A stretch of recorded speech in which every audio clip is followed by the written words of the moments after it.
Awesome. All right. So where we're going to be picking up this week is at the very, very bottom of page 69. And if you were here last week, you're like, wait a minute. We had the incredible Howard and phenomenal Donna J that covered for Terry and I, us delinquents. Yeah, we ought to be locked up. A lunacy commission should be appointed. And they went ahead in the book doing such a wonderful job covering. So why am I starting here? Well, they forgot to record it. And I don't know where they left off. So I figure it just makes sense to pick up here. So that's what we're going to do. So for those that just joined, we are on page 69, very bottom sentence, God alone. And so let's dive on into it. So God alone can judge our sex situation. So again, the thrust of what we're trying to do with this part of our inventory is develop a sane and sound ideal for this future part of our life. What we're trying to do is see who are we called to be before, during, and after a romantic relationship. I'm just saying that in a kind of gentle way, you know. And then what do? We pray, we meditate, we let God allow us to live up to it. And so that's the purpose of the inventory, to help us see where we've caused harm, where we need to grow, where God needs to take us in this area of our life. So it's actually really refreshing view on sex and human sexuality. It's not about you know, be bad, feel bad, shame, as you might expect, a book published in the 1930s. But it's also not about like, just do whatever, go get it out of your system, scratch the itch. It is the thrust of it is about finding a God-centered path to who we are called to be. And that's why it's saying God alone can judge our sex situation. So for those that just joined us, very bottom of page 69, we'll be rocking and rolling on page 70 before you know it. So God alone can judge our sex situation. Counsel with other persons is often desirable. So it can be helpful to talk about this with other people, especially people like our sponsors or pillars, those spiritual advisors, those people who are along this journey with us. But we let God be the final judge. It is up to God to decide. Now, if you're here today and you're like, wait a minute, what's that going to look like? Am I going to be like, ooh, I would like to go on Tinder? And like the hand of God is going to be like, no. Unfortunately, with my sponsees, it hasn't worked that way. I've been praying for it. I'm just kidding. But often, what does God being the final judge look like? And unfortunately, it looks like this pit in your gut where you know you're doing the wrong thing and you know you shouldn't do it. That's how we know, or at least that's how I know. So I'll throw that out there. So it says, we realize that some people are as fanatical about sex as others are loose. So there are people that are going from extreme to extreme. That's not what we're here to do, and that's not what we're trying to do. And it says we avoid hysterical thinking or advice. So what we're trying to do is just find a God, and for me, it is that God-centered path, that path of where I am called to be. And it doesn't matter if I'm single. It doesn't matter if I'm single, ready to mingle. Doesn't matter if I'm single, absolutely not ready to mingle. Doesn't matter if I'm in a relationship. Doesn't matter if I'm married. Doesn't matter if I'm married with kids. I still need to develop a sane, sound ideal. So now what we're going to get into is a bit of a warning. It says, suppose we fall short of the chosen ideal and stumble. And again, where does this ideal come from? Because I'm talking a lot about it, and we were talking about it 2 weeks ago. That ideal, where it comes from, is the fourth column of my sex inventory. Another way to look at it is it comes from answering the question, what should I have done instead? And when I see those patterns of what should I have done instead, that informs what my ideal is. And then those are things that for me, I'm big on. I take to prayer. I take to meditation, because there is no power in an ideal The power is in God. The power is in a higher power. The power is in the Creator. The power is in the Spirit of the universe. The power is in the source. The power is not in the ideal. And there is one who has all power. That one is God. This version of how it works, it's may you find him now, but my brain always defaults to the original manuscript. You must. Ugh, it's musty. All right, so let's suppose we fall short of the chosen ideal and stumble. And this is another beautiful example of the book meeting us where we're at. I will not be a perfect human being. And there's so many times in the book, Alcoholics Anonymous, the book comes and meets me in my resistance, meets me in my unwillingness, meets me in my, humanity, and my failing, and my fallings, and my struggles. And it meets me there and takes me where I need to go. So suppose we fall short of the chosen ideal and stumble. Does this mean we are going to get drunk? And that's a valid question. It says some people tell us so, but this is only a half truth. It depends on us and our motives. And I want to point something out. This is one of the few places in the book it tells us to have a look at our motives. I'll tell you, here's my experience working with people. We want to check our motives before we make an amends. We want to check our motives before taking a service commitment. We want to check our motives before, all the things our sponsor wants us to do. It's like, I got to check my motives because I don't want to do it. But that's not where the book tells me to check my motives. 2 places. Before going to a place where there's drinking. And it is saying, like, I need to be recovered. I need to be on solid spiritual ground. And what is my motive in going? And I ask myself this. But the other is right here.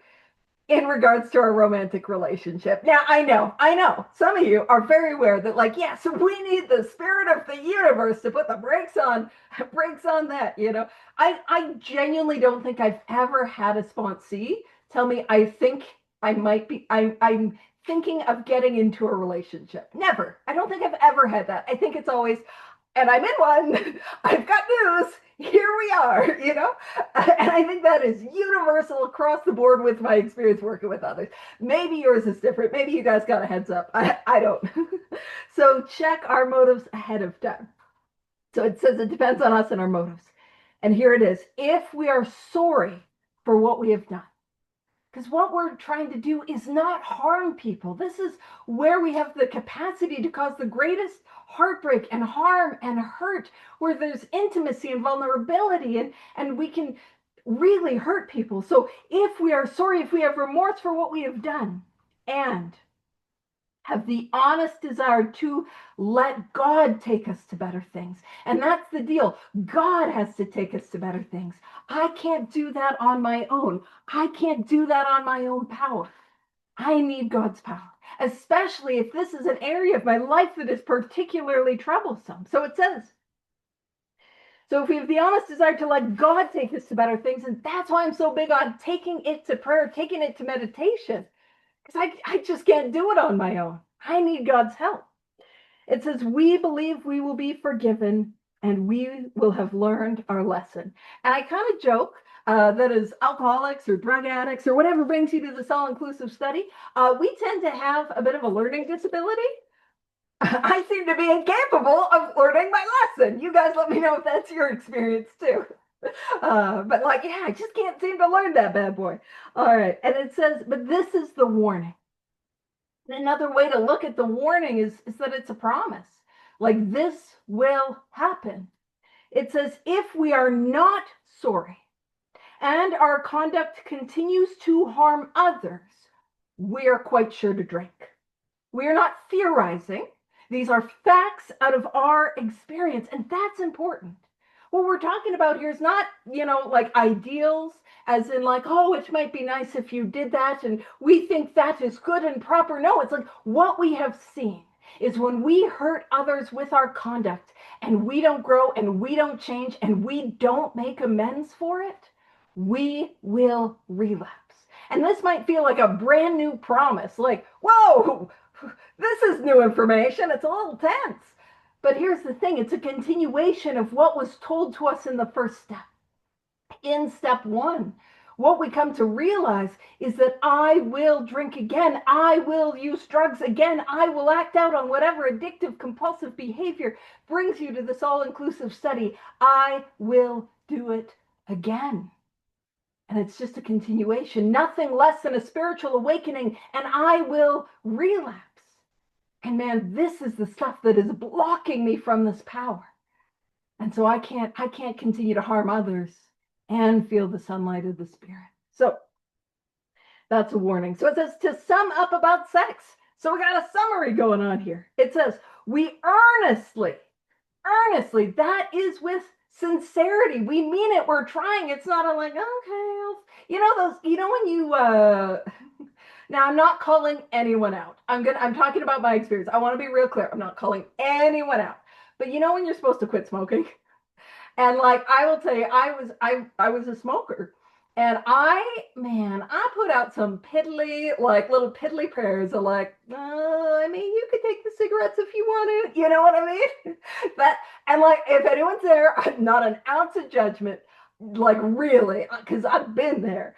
But it's that earnest, like please, that's what we're talking about. We earnestly pray for the right ideal. So we're asking for guidance in each questionable situation, for sanity, and for the strength to do the right thing. And that is a prayer. So if you're making little notes in your book, you can make a little note that is a prayer. It's so funny. My niece and my nephew are down, and my niece was like, I just really want to annotate a book. And I'm like, oh, I'm all about that. we got that. And I was like, but you probably don't want to annotate this one. I don't think you're going to be too interested in it. Although she's been trying to get into like romance novels. And I think if I told her where we are in the book, she might have had a little bit more interest, but she's upstairs trying to annotate other books. So we'll annotate this one. Alrighty. So you could make a note however you do that is a prayer. And then it says, and how we can say that prayer is, God, I pray for the right ideal. I pray for guidance in each questionable situation, for sanity and the strength to do the right thing. That's how we can say that prayer. And then it says, if sex is very troublesome. Now this is a direction we throw ourselves the harder into helping others. So, and this is a beautiful, like 2 weeks ago, as we're on the bottom of page 69, I was talking about like this part of the book is so interesting because it tells us how we live this way of life. If I got a problem, I got to do some inventory. I got to make amends. I got to pray. It tells us the actions taken. We see this right here. If there is an area of my life that I am struggling with, one of the best things that I can do, whether it is sex, now that is the direction for sex. But if it's anything, one of the best things that I can do is go help another person. Go help somebody. Go get out of self. Go offer them this way of life. Now, this is many, many, many, many, many years ago. I'm talking like early sobriety. There was a guy locally, and he would pick up blonde newcomers, and he would like do some big book studies. And I remember being like, I don't know if he should be doing that. And my friend, we were in the car, and he was like, well, the book says does throw ourselves into helping others. I'm like, maybe he should stick with men. So I'll just throw that caveat on there. If sex is very troublesome, maybe we throw ourselves into helping people that we're not romantically inclined towards. Gonna throw that one out there. I mean, it should be obvious, but it's us. So gonna make it as crystal clear as I can. Not those guys. Other guys, go help the newcomer. Alrighty. So it says, this takes us out of ourselves. And the self that we're being taken out of is that bondage of self. I'm wrapped up in me and I can't see past me. And it quiets the imperious urge when to yield would mean heartache. Now, I have the 1930s dictionary definition of imperious, which is that domineering, overbearing, urgent. You know, that like when you're feeling really impulsive and you're going to do something you know you shouldn't do, that's what we're talking about, that urge. So that is the summary of sex inventory. Now is here what we're going to get into is a summary of the whole 4th step process. So it says, if we have been thorough about our inventory, we have written down a lot. Now, Terry talks about, and I love it, and I think he stole it from Babe, so I'll give everyone the credit. But that this book, and I don't know who Babe stole it from, so I can't go up the chain of stealing things, but uh, but I would if I could. But Terry talks about how this is a book of mirrors. And as we were going through that first step, we wanted to see our experience in this book and our the directions and the symptoms of the illness in our lives. See this book in our lives, see our lives in this book. We wanted to hold ourselves up as a mirror to what's happening here. And just as much as we want to do that in step one, we want to do that as we go through the rest of this book. So if I've written inventory, I want to hold this up as a mirror and I want to ask myself, is this my experience? So if we have been thorough about our personal inventory, if we're wondering, have I been thorough in writing inventory, I can ask myself, have I written down a lot?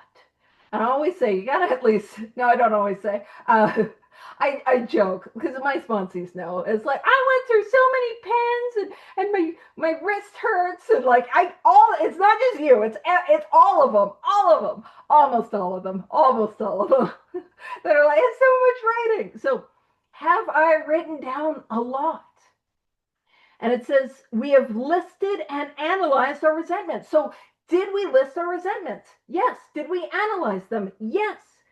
And we would have done that in column 1 and column 2 and really begun to see the truth in column 4. But this is what's going to tie us in with column 4 is we have begun to comprehend, which is to understand their futility, to understand their resentments are futile. They're a waste of time and effort and energy and their fatality, to understand that they are fatal. Have we done that? Now, if we have gone to that column 4 place in resentments, you betcha. And we can ask ourselves, was that my experience? It says we have commenced, which is to say begun to see their terrible destructiveness. So hold our experience up to that light. Have I seen their terrible destructiveness? Yeah.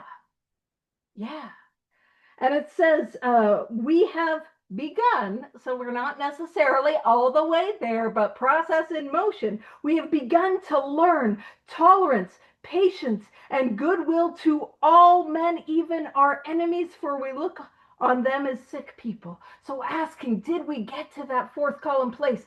Are we there? Are we growing in that? And it says we have listed the people we have hurt by our conduct and are willing to straighten out the past if we can. And so here's the thing. What we will see if we are thorough in our resentments that, oh boy, these people I couldn't stand, man, I owe a lot of them amends. And then when we got to sex conduct, our sex harms, we saw where we caused harm in our relationships. So we can ask ourselves, is that true? Is that my experience? Now, what I will say is I do know that there are people who use that line to dive into a whole other harms to others section. And I don't. I do that in step 8. But here's why, because it just flows that what we're doing is a summary of all the stuff we've already done. And if you guys remember in resentments, it gave us directions, it gave us an example, it gave us prayers. And then in fears, it gave us directions. It didn't give us any examples, but it gave us prayers. And in sex inventory, it gave us directions, it gave us prayers. And this is just saying we have listed. And so for me, I don't think it's telling me to do a whole other harms to others section. But here's what I will say. If your sponsor asks you to do a whole other harms to others section, cool, go do it. That's fine. That's fine. Like I can be wrong. They can be right. You know, you do you, boo. And I don't mean that in a condescending way. I mean that like, yeah, that's fine. I'm just going to get them there in 8. You know what I mean? And I'll say it's less writing. And the sponsees that work with me, by the time we get here, they're like, I'm here for less writing. I'm here for I've already written. We're good, you know. And we see it already. You know what I mean? So, but that all of that to say, if you're like, oh, no, I was always taught there was a harms to others section. Okay. It's okay. We don't need, you know what I mean? There's no need to like fight about that. Because then you got to make an amends. And where are you going to put that on your 8 or your home others list? I'm just kidding. I'm just kidding. I don't have adult supervision, so it's, so it's a little weirder today than normal already. And so it says, in this book, you read again and again that faith did for us what we could not do for ourselves. Faith did for us. And what we're going to see and what we have seen is faith without works was dead. Faith and action. I need both. I need to have faith. And that's just, honestly, if I spoke about this, and I don't know where, because I get asked to do talks, and I do a lot of big book studies, and I work with a lot of sponsees. So I'll say things, and I have no idea where I said it. So if you've heard this, ignore me. But if this is new, great. What faith is, if you're like, but what is faith? Like, how could I have faith? What does faith look like? Because I'm somebody, you got to be real literal with me. You got to be real visual with me. You got to put it clear with a brain like mine. So what is faith? Faith is simply to have an open hand, to be willing to have an experience. That's faith. That's it. Like that I'm not holding on to my ideas of what I think things should be and how it should go. Just I'm open that there could be a new experience. That's it. That's it. So that faith that maybe I could have a spiritual awakening, but then and works. I've got to do the work to get there. And if I take the action, even if I don't feel like I have faith, I will get the results. But here's also my experience, is that when we're at this part, if we have been fearless and thorough in step 4, that we're really beginning to feel something shift. That light is starting to click on. You know what I mean? I'm starting to see it. And so it says, we hope you are convinced now that God can remove, and this is important. I'm taking actions, but God is doing the heavy lifting. God can remove whatever self-will has blocked you off from him, so that God can remove it. God can take it. I'm taking the action to really, honestly, what am I taking the action? I'm taking the action to let go of the stuff, and God's going to take it. I'm beginning to clear away the stuff so God can flow in the channel. It was a couple nights ago. I sometimes, actually a long time ago, I got really bored of doing experience, strength, and hope shares. And I just, man, if you invite me for experience, strength, and hope, you're going to get something weird. I'm just prefacing that. And so it was a couple nights ago, I did a talk on the hollow bone, to become a hollow bone. I don't know if you guys have ever listened to Mark Houston. And he talks about like becoming a hollow bone. And it's a teaching from, I'm sure, a number of indigenous cultures where it's like to be that channel of thy peace that we talk about in the St. Francis prayer. And that was my talk. And that's what we're talking about. And it is what happens is like I'm this channel, but the channel is blocked. But you'll notice it's not blocked with alcohol. Now, if I toss some alcohol in there, man, that thing's blocked. But what I'm trying to get clear is self-will. But I also want to be very clear, the self that needs to go, because sometimes we're afraid, like, if that goes, will I be the hole in the donut? No, I'm going to be the donut. I had a whole thing on that one time. I will focus. Not everything's a spiritual metaphor. I'll tell you, the last time I was in the United States, though, I couldn't stop saying, America runs on Dunkin'. I'm Canadian. We don't have Dunkin'. Like, why am I like that? We rock and roll with Timmy's up here, but the donuts. Anywho, so focus. What will I be? Because I'm afraid I'm going to give up who I am. And that's not true. I'm going to give up all the things that are hurting myself and others. That's what I'm giving up. And what will remain is who I truly am. So who will I be without these defects of character? Who will I be without the things that I see in that 4th column? Who will I be without those things? I promise who you will be is who you always wanted to be, but didn't think you could be. That's who we get to become, the truest version of ourselves. And this power flows through us. So that's what we're doing. 4 through 9 is clearing this channel so this spirit, this power can flow through. And it says, if you have made a decision, that is step 3. If you've already made a decision, step 3, and an inventory of your gross or handicap, step 4. And I always want to make the joke about, ew, gross. If you've written your inventory, that's step 4. You have made a good beginning. What do you mean? I gotta keep doing this thing. Now, I've been around, the rooms of 12 step for a little while, and I'll tell you how often people will tell me, Paige, I did the steps and they didn't work. Now, depending on the context of the conversation, sometimes it's not appropriate to ask the follow-up questions. But when I get that opportunity to ask, oh, you did the steps and they didn't work. So how many sponsees did you have? How many sponsees were you taking through the steps? Oh, I never did that. I never got there. So what was your daily prayer and meditation life like? How was your evening review? What were your 10 steps looking like? Oh, no, I wasn't doing that. And then we made all of our amends, not just some of them, all of them. No, usually we make one or two of the easy ones and then pretend they don't exist. And I'm saying me, I've done that too, right? And then sometimes we've done a 5 and sat there. And sometimes we've done part of a 4 and sat there. And that's usually my experience when somebody says, I did the steps and they didn't work. And so to stop here, I cannot stay sober here.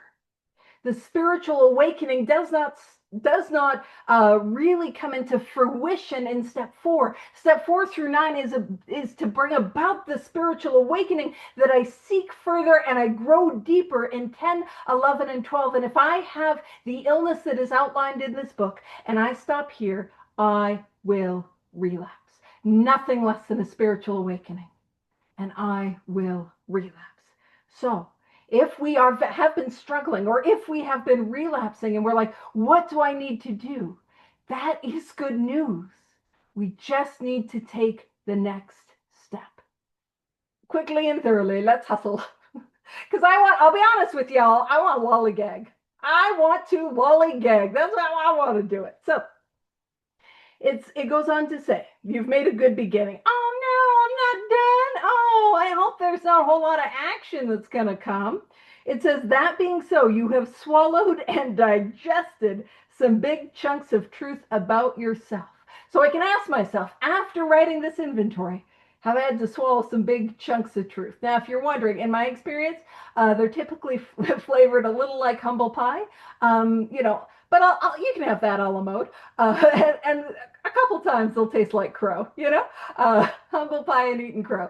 I hope you guys know both those expressions. Otherwise, you'll be worried about the local wildlife. All right. So let's pop over next chapter. Chapter 6, page 72. Into action? Oh, no, action? I was hoping we'd have an into resting on our laurels chapter. Oh, no. All right, into action. And that's important. These 12 steps are about action. Action. I have to take action. I can't think about it. I can't talk about it. I can't pontificate about it. I can't just read about it. I have to do it. And here's why. Because whatever brings you to this all-inclusive study, so let's say you're here for alcohol. Did talking about alcohol get you the relief of that first drink? Did thinking about alcohol, maybe you got a little bit thinking about it, but it didn't give you the relief of the first drink or the third drink, that third drink glow? Did it do it for you? Did trying to intellectualize the effects of alcohol, did that get you there? No.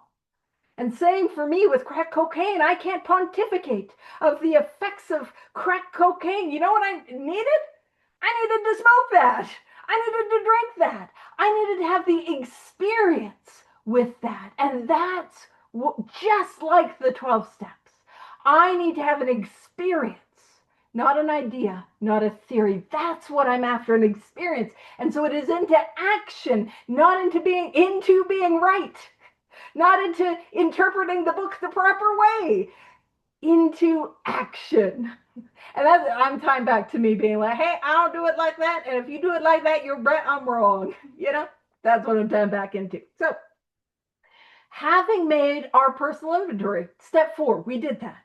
What shall we do about it? Which is rude because I'm like, wait, I did all that writing. You want me to do something with it? Oh, no. And it says, we have been trying to get a new attitude, a new relationship with our Creator, and to discover the obstacles in our path. Now, that new attitude and that new relationship with our capital C Creator, that is a sneaky little synonym for a spiritual awakening. That's what I'm after. I'm after a new attitude. I'm after a new relationship with this power. That's what I need. And to discover the obstacles in our path. That is the purpose of 4 and 5 to begin to illuminate the obstacles that are in our path. Now in 6 and 7, we're going to become willing for God to remove those. And in 8 and 9, we're going to set right those wrongs. But that's this process of 4 through 9. So it goes on to say, we have admitted certain defects. Again, we can hold this up as a mirror. So if you've finished your 4th step, and you should hopefully be able to say, I have some defects. Hopefully we're there. You know what I mean? Hopefully you're not like, no, I'm a perfect little angel. Hopefully we're seeing the truth about ourselves. We're not beating ourselves up, but we're seeing the truth. So we have ascertained in a rough way what the trouble is. So we've sort of begun to really have a sense of, okay, I'm seeing some patterns. I'm seeing some stuff about myself, right? Figured out in a bit of a rough way. That's ascertained in a rough way. What the trouble is. We have put our finger on the weak items in our personal inventory. Again, are we able to see some of these things, some of these patterns, some of these places where I'm not showing up how I need to show up, or I'm doing things I don't need to be doing, and I'm driven by these things. Can I see that? And it says, now these are about to be cast out. Cast out, not worked upon. Cast out. They are to be taken, removed. And that's what 6 and 7 is about. Taken from me. And it says, this requires action on our part. What? No, action. It's almost like this whole chapter is called Into Action. Man, it's really asking me to do a whole lot. Spiritual, like Stairmaster or something over here. So it says, this requires action on our part, which, when completed, means that we have admitted to God, to ourselves, and to another human being the exact nature of our defects. So there's a couple things I'm going to point out. As step 5 is written on page 59 or on the Zoom screen or on the scrolls at the in-person meeting, what you will see is that, wait a minute, in step 5 it says the exact nature of our wrongs. So what I'm going to let us know, and welcome, we're on page 72, all that just joined. What I'll let you know is when Bill references the exact nature of our wrongs, and he references our shortcomings, and he references our defects of character, he is talking about the exact same things. And here's why. It doesn't make sense for me to see something in step 4 and step 5, and then become willing for something else to go, and then to ask for a third separate thing to leave. Doesn't it kind of flow that I would see that which is blocking me, and then I would become willing for this to go and ask for it to be taken away? And to be fair, Bill did further explain that he did mean defects and shortcomings as the same thing. He clarified that. But here's what I will say. If you are like, no, I disagree with you, you're right. You're right and I'm wrong. But I will say I have a lot of fun over here being wrong. So you should come over and try it sometime. But so that's the view of that. Now, what I also want to point out is it says, which when completed will mean that we have admitted. Now, there's 2 ways to look at the word admit. Now, the first is a bit of a confession. Now, this is an old classic that I do. So I got to confess. I got to confess that I slept with your husband, I peed on your carpet, and I stole your car. And I always want to say, I would, just so you guys know, between you and I would never do those things. It was linoleum. Between us. But that's, a bit of a confession, I got to tell you. So that's one way to look at the word admit. But the other way to look at the word admit is Terry is right now at Disneyland or Disney World, the one in California. Yeah, awesome. and went to go there. What he did was he presumably got a ticket. And on his ticket to Disney World, thank you, on his ticket to Disney World, it would have said admit one. And so the word admit also refers to the idea of to let in. So we let in ourselves, God, and another person, a letting in. That's another way to look at this. Now, I also want to emphasize when it says another human being, another, that we truly are shoulder to shoulder in this experience. My first ever sponsor, God bless her, she told me, Paige, there's two types of people. There are people that stand on the pile of the mess of their lives and are like, yeah, I did that. Now, that was her personality. That was not my personality. I'm this other one. And then there are those that hide under the pile of mess. I can't believe I did all that. That's me. That's me. And the reality is that we are all equal. And I talk about this, and I'll talk about this now because I'm off on the tangent. The very first time I ever, because that's how I do, we're on tangents. The very first time, and my goal, I want y'all to know my goal is to get to the end of the first paragraph on page 73. That's my goal. As long as I get there, I'm fine. So we'll all work together on that. Teamwork. But I'll take all the blame if I don't get it. Don't worry. You're not going to be held accountable. But the very first time I did my first ever fifth step, what I will tell you is I didn't get directions of the quiet hour in 6 and 7. So I was having a lot of like shame and a lot of tough feelings that I didn't know how to navigate because I was not given the directions in this book. But what I will say was after I shared my first ever fifth step, that was the first time I ever truly felt a part of the 12-step fellowship. That was my experience. But here's the thing. The real magic is when I began to receive the fifth steps of other alcoholics and other drug addicts and people just like me. And that's when I really began to feel a part of humanity. And I'll share this with you. You see, my experiences, people would share with me the worst thing that they ever did. You know that deep, dark secret we don't want to tell another human soul. We want to go to our grave with. That secret, I'm people that we want to drink behind, we want to die behind, that secret. They would share with me their deep, dark secret, and how I felt about them would change, and not in the way that I would expect. I loved them more. I loved them more. I'm a fall down failure of an alcoholic. Man, I in and of my own power cannot stop myself from pissing my pants and smoking crack behind a dumpster. That is who I am. And I love them more. I love them more. And if that's how I can feel about them, as a deeply flawed, frequently wrong, silly little crackhead, imagine how God, the spirit of the universe, feels about you. Because I'll tell you, I'm not doing better than God in the love department. I'm not doing better than God. So imagine how that power feels about you. And so that's what we mean, another human being, that we awaken to this humanity, this equality, the true humility. And so it goes on to say, this brings us to the fifth step in the program of recovery mentioned in the preceding chapter. And this is another beautiful example of the book meeting us where we're at and going to take us where we need to go. Because it says this is perhaps difficult.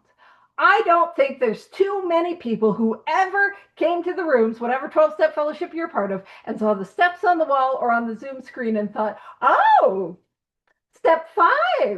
Can't wait to do that. I'm an open book. No, that's the one we don't want to do. That's one of the ones we don't want to do. I'm terrified of it. I'm terrified of it. And also, if you're wondering, why do people, not you guys, none of you guys would ever do this, but why do people sit on step 4? Because they're afraid of step 5. Because I'm afraid. And what am I afraid of? Well, here's my experience. In our resentments, it's usually mom, dad, the ex. That tends to be the order. And if we're writing fears, it tends to be rejection and abandonment. Those are our two greatest fears.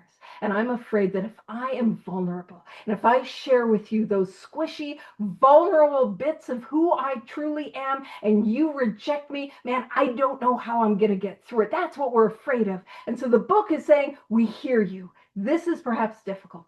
We get it. So the book is meeting us where we're at. And I always point out, if the book is going to meet us where we're at and take us where we need to go, is it not possible that God will do the same? So it says this is perhaps difficult, especially in discussing our defects with another person.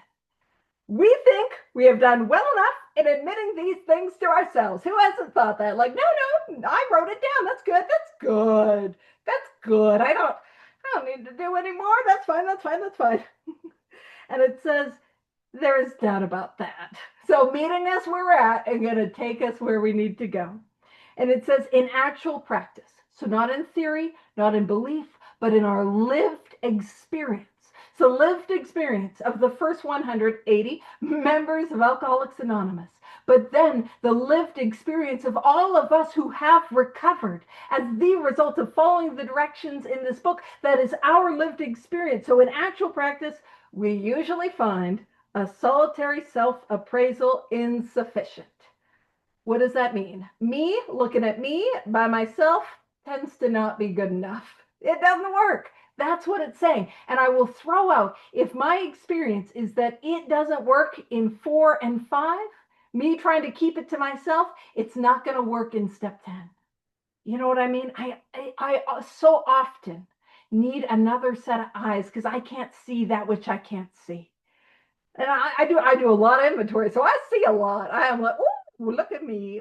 We got some defects up in here. I see that, but there are things that I do not see. So it says many of us thought it necessary to go much further. And so here's where we're going to transition into, why do I have to do a 5th step in the first place? That is the transition. There's certain parts of this where it's like, why do I got to do one in the first place? And then who do I do it with? And then how do I do it? That part's really short. And then what happens when I do it? We got some promises. We got those bad boys. So it says, many of us thought it necessary to go much further. We will be more reconciled to discussing ourselves with another person when we see good reasons why we should do so.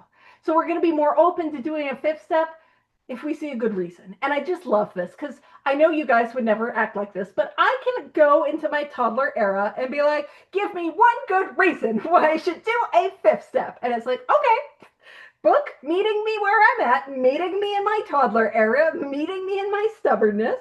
And it says, all right, the best reason first. Give me one good reason. All right, we will. Best reason first. Now, this is important.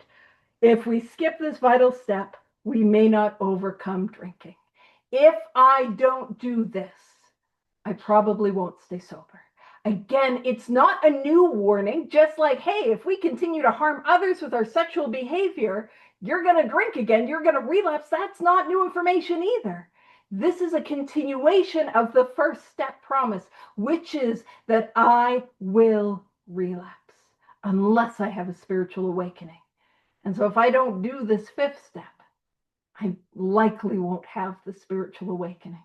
If I don't do all of this, I won't get all of the results.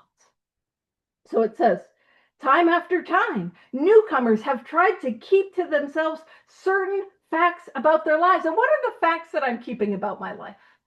It's not that I was judging somebody at a meeting, or it's not that I don't drive, but that I cut somebody off in traffic. No, I'm keeping those deep, dark secrets. I'm carrying that stuff that feels like black sludge within my soul. That's what I want to keep to myself. And so it says, trying to avoid this humbling experience, they turn to easier methods.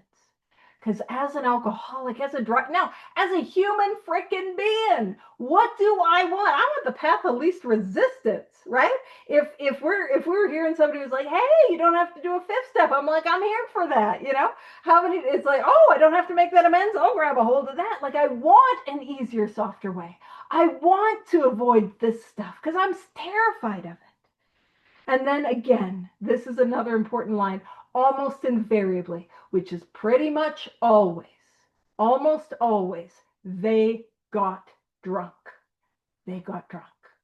So whenever I relapse, or one of us relapses, it's not what happened. It's what didn't happen or what stopped happening, which I want to be clear is really helpful information. And I know it might sound a little harsh, but I promise it's not. Because when we're relapsing and we're struggling, there's this shame and there's this, what's wrong with me? I'm not like other people. I just can't seem to get it. But when I clearly see this is what I need to do to get well, that helps. That helps. And also to help to understand the nature of the illness. Nobody's relapsing because they're bad or weak-willed or don't want it enough or whatever. They're relapsing because they are up against an obsession over which they have no power. And they didn't get the access to the power. It's that simple. And that then tells us, let's go get that power. Let's go do this work. Let's go, because that's what we need. So it says, having persevered with the rest of the program, so they went on to do some of the rest, they wondered why they fell. Like, why did this happen to me? We think the reason is that they never completed their house cleaning. So they didn't fully clean this house. And it says they took inventory all right, but hung on to the worst items in stock. So again, the stuff that I don't want to share, that's the stuff that I need to get free of. Those are the secrets that grow in the dark. But if I let God's light in, they begin to fall away. And I begin to see reality as it truly is. So it says, they hung on to some of the worst items in stock. They only thought they had lost their egoism and fear. They only thought they had humbled themselves. But they had not learned enough of humility, fearlessness, and honesty in the sense that we find it necessary until they told someone else all their life story. That all their life story is step 4. So what it's saying is we thought we were free. We thought we were humble. But we had not had that experience. And it is easy for me to think, I'm good, and to coast. In fact, later on in this chapter, it's going to say it's easy to rest on our laurels. It's easy to coast. It's easy to become complacent. But complacency is a killer. And the reason is complacency is a killer is because nothing less than a spiritual awakening, and I will drink again. And I've got to deepen and seek and grow and have multiple spiritual experiences. And so right here, when we talk about they only thought they had lost their egoism and fear, if you're writing in your book today, you can make a note, if you want, that these are the Missy Elliott promises. Now, if you're here today and you're like, the what now? Or if you are like, wait a minute, why do I have that already written in my book? I just want you to know, nobody else calls them the Missy Elliott promises. So I will let you know that's not a universal thing. You don't go to Howard and be like, can you show me the Missy Elliott promises? They'll be like, what's wrong with you? And then I'm the problem. But these are the Missy Elliott promises. So y'all, hopefully you guys remember Missy Elliott. Now, in, I think it was 2002, she wrote a song, and the song went out to the world and said, reverse it. You guys remember that song? You know, you got a big boop, let me search it. And I know without a shadow of a doubt that in that song, you got a big, and it was bleeped out, but I'm sure it says you got a big book of Alcoholics Anonymous. Let me search it for clear-cut directions on how to recover from a seemingly hopeless state of mind and body. I don't know what you guys were thinking that song's about, but and in it, she talks about, and then I flip down, flip it, and reverse it. And then those lyrics are reversed. And I can't quite do reverse lyrics, but it goes, and a flip, you know, and it's reversed. And so what I like to do is I like to Missy Elliott it up, which is a technical term that all the big book scholars and intellects talk about. I can tell you, Bill Wilson, big Missy Elliott fan. I am joking. Please know that I am joking. I don't have a history husband to correct me, but I just wanted to be like, that's a joke. Because I can see somebody repeating that in a meeting and be like, I heard Bill Wilson loved Missy Elliott. I don't think their lives overlapped. Anywho, so let's Missy Elliott this thing. Let's flip down, flip it, and reverse it. So So if I do not do a fifth step, and if I am not fearless and thorough in my fifth step, I will only think I lose my egoism and fear. But if I flip it, and if I am fearless and thorough in my fifth step, what will happen? I will lose my egoism and fear. I will get freedom from those things. And if I do not be searching and fearless and lay it all to bear in the fifth step, I will think I had humbled myself. But if I do that, I will experience humility. And it goes on to say, but they had not learned enough humility, fearlessness, and honesty. In the sense we find it necessary until they told someone else all their life story. So if I tell my life story, if I share my inventory and I share those secrets, those things I don't want to share with another human being, I will learn, not an intellectual learn, an experiential learning of humility, of fearlessness, and of honesty. I will have that experience. It is Missy Elliott promised to me. If I flip down, flip it over. Oh, when we get to two employers, we got the Missy Elliott qualifications. I like to Missy Elliott up in here. Also, for those that remember that song and remember that music video with the little girl that's dancing, yeah, she's a grown adult and has like a book out. And it's like, what? Time. Anywho, age, existential dread. Whee! All right, so it says more than most people, the alcoholic leads a double life. And I can hold myself up to that experience. Is that my experience? That I had one life that I presented to others and another that I was truly living. He is very much the actor. Now this ties in with step 3. When we talk about the actor playing the director, trying to run the whole show. Now he's very much the actor. To the outer world, he presents his stage character. This is the one he likes his fellows to see. Those walls, those masks, that like ego and image maintenance. How you doing? Oh, I'm great. I'm wonderful. How are you? And I'm dying on the inside. And I want to keep up the appearances that I'm happy and I'm successful and I'm all these things, but I can't stand to live another day. And I'm, like jobs, we're losing jobs or it's hanging on by a thread. We're losing relationships or they're hanging on by a thread, but I want to present to the world that I'm okay. And some of the most painful times in my life have been when the distance between who I really am and the mask that I am trying to portray is a great distance. When there are miles between me and that mask. You know what I mean? And I'm trying to be somebody that I'm not, and I'm trying to make you think that I'm somebody I'm not.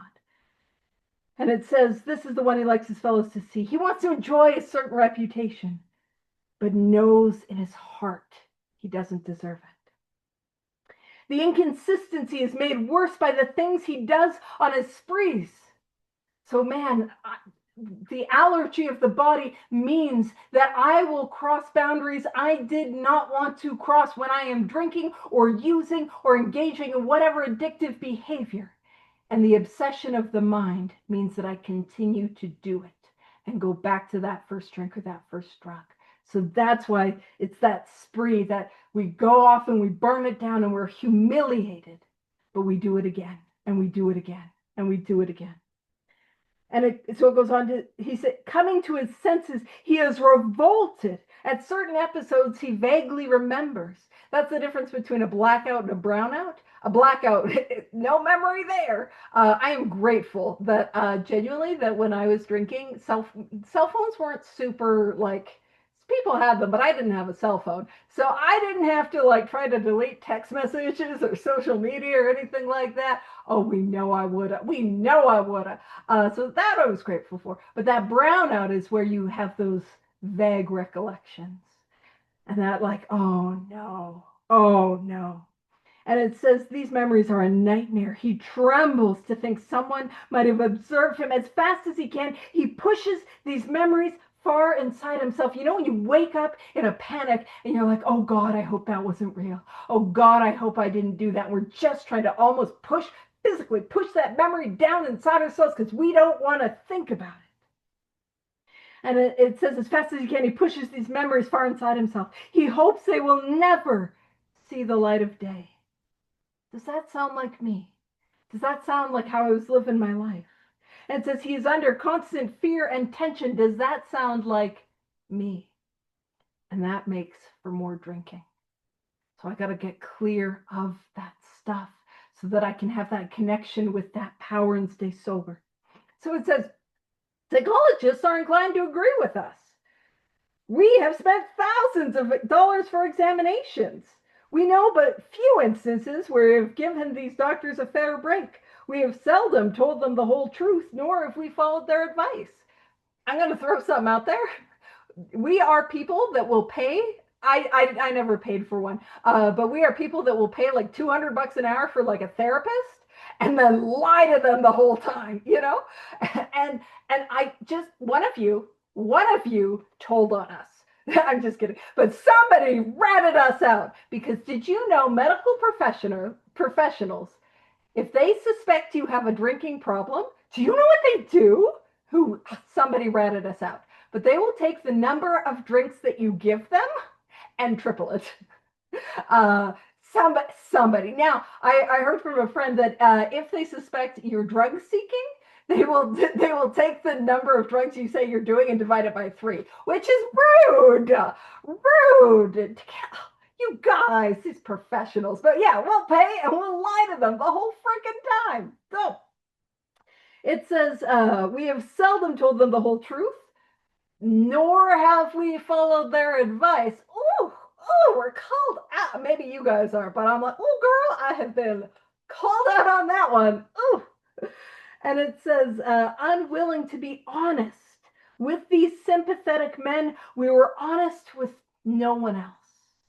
So these are people that are paid to keep our secrets and to listen to us and to give us advice. And we're like, I'm not even telling them. And it says, small wonder many in the medical profession have a low opinion of alcoholics and their chance of recovery. Fair enough. Fair enough. We're pointing to that 4th column place. It's like, that's my bad. That's my bad. All right.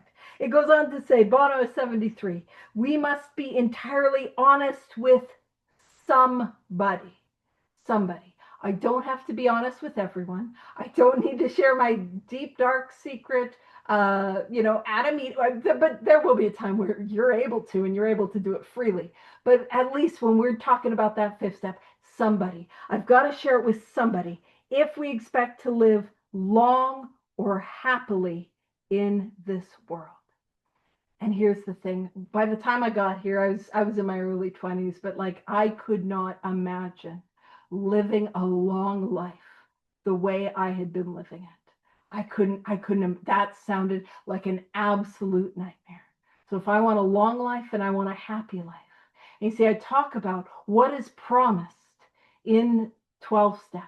What is promised is permanent, contented sobriety, contingent on the actions that I take on a daily basis. So what I will do is, that's not a perfect place to leave it, but I'll tell Terry bottom of 73. And we'll leave it there. I'll stop the recording and then we can wrap up with a prayer.